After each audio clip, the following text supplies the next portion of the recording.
Hey everyone!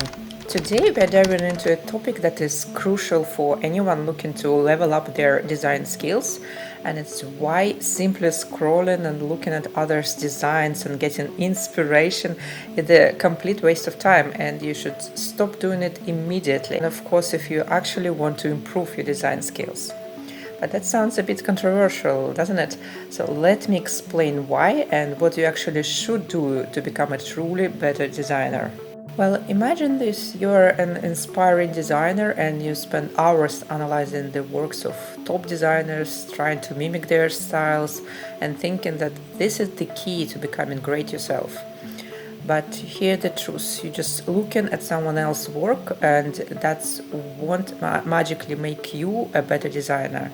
It's like thinking you can become a skilled engineer or a doctor just by reading textbooks or on engineering or medical stuff.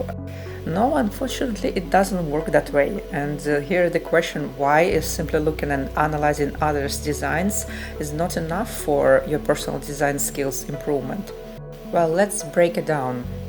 Observing others' work is helpful to a point. It's like being able to admire master chef's cooking without knowing how to cook yourself.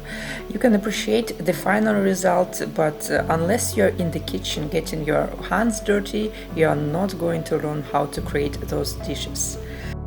I'm sorry to say, but to truly improve as a designer, you need to engage in hands-on practice, and it's through the act of designing, creating, experimenting, failing, and iterating that you actually develop your skills. Remember that real growth happens when you take your ideas from concepts to completion, not just when you're admiring someone else's work from the sidelines. It's very important to understand that when you design something yourself, you encounter challenges and learn how to solve them. So you gain an understanding of design principles and techniques by applying them in the real world scenarios. And it's this process of problem solving and adaptation that builds the true competence. And that's not it. A hands-on practice is also about getting feedback and iterating on your designs. So the feedback loop where you create, get feedback and refine, that's what helps you learn and improve in ways that mere observation just simply cannot do. And finally, you have to realize that design is about finding your own voice and style. You can draw inspiration from others, but your unique approach comes from your personal experiences, your creativity, and the lessons that you learn through different practices. It's about blending those insights from various sources into your own unique design language.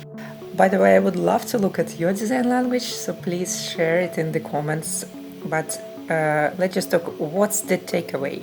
While studying others' work is certainly valuable for inspiration and happy time spending, but the actual learning and growth happen with the design hands-on practice and a real-world experience that truly make you a better designer. So dive into project, seek feedback, and keep pushing your limits. That's where the magic happens. But thank you for tuning in, and if you find this video helpful, hit the like button, subscribe for more designing insights and inspirations, and of course leave your comments below, and I will see you next time. Bye bye.